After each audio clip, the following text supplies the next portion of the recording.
Εκεί οι χριστιανοί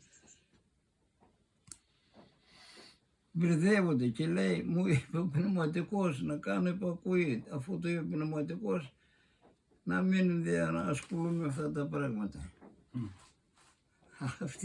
Για αυτούς ο ένας θεολόγος έλεγε, είναι ευλαβείς βλαμμένοι.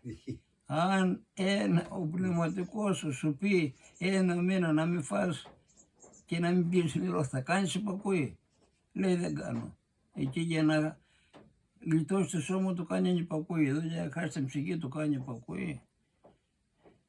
Έχουμε καθήκοντα. Πολλοί άνθρωποι λένε ότι εμείς κάνουμε υπακοή στην εκκλησία. Αυτό σου είπε τώρα. Που είναι πνευματικοί πολλοί. Ότι αφού μας λέει η εκκλησία κάτι, εμείς θα το δεχτούμε. Ποια εκκλησία? Ποια εκκλησία? Η εκκλησία είναι οι πατέρες, αυτοί που δίδαξαν και απαγορεύουν τα συλλήτωρα και τις προσευχές. Η εκκλησία έχει κανόνες, έχει νόμους.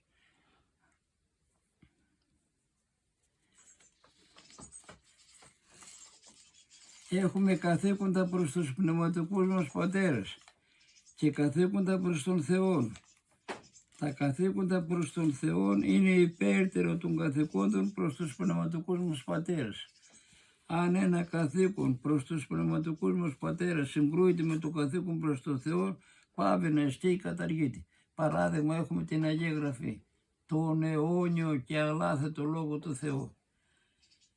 Οι Ιουδαίοι αρχιερείς ήταν οι πνευματικοί ηγέτες στην εποχή του Κυρίου μας. Πιάσαν τους Αποστόλους, τους βάλαν φυλακή και τους είπαν να μην κηρύξουν.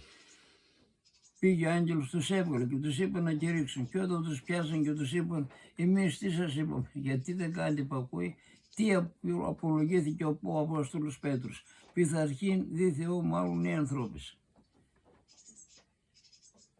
Θα κάνουμε υπακούει στους πατριαρχάδες, στους δεσποτάδες, όλους τους πνευματικούς μας πατέρες, όταν λένε κάτι σύμφωνο με το, που είναι σύμφωνο με το θέλημα του Θεού. Αλλιώς δεν θα κάνουμε υπακούει σε κανέναν. Και αν άγγελος εξ ουρανού ευαγγελίζεται ημίν.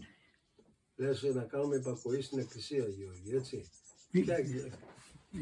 Λένε μερικοί δεσποτάδες στους ιερείς να στεφανώσετε έναν Ορθόδοξο με έναν Ετερόδοξο. Και λέει ο παππούλης, δέσποτα δεν μπορώ να το κάνω αυτό γιατί το απογορεύουν οι κανόνες. Και αναφέρει το Αποστολικό Λόγιο. Πείθεστε τις οικουμένες ημών και υπήκετε. Ακούστε, λέει ο Απόστολος, είμαι πνευματικός ο πατέρας, οφείλεις να κάνεις υπακούει. Πώς ο Ιερός Χρυσόστομος ερμηνεύει αυτό το πείθεστε τις οικουμένες ημών και υπήκετε? Ρωτάει ο Άγιος, είμαι πονηρός ο ηγούμενος και ου πειθόμεθα? Και ρωτάει και παροτρύνει εξής, πονηρός πώς λέγεις, είμαι πίστεως ένεκεν, φεύγει αυτόν και παρέτησε. Μόνον άνθρωπος ή, αλλά καν άγγελος εξ ουρανού κατεών. Ακούτε, λέει ο Άγιος, και άγγελος να είναι.